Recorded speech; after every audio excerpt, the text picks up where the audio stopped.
हाँ। जब तक खतरे से खाली नहीं होगी अंदर नहीं जाएगा कोई भी। बता दो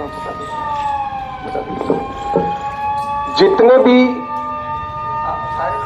हाँ सूचना मिली है,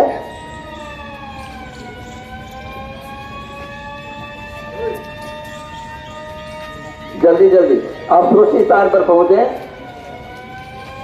अधिकारी गणे, कर्मचारी गणे सुरक्षित स्थान पर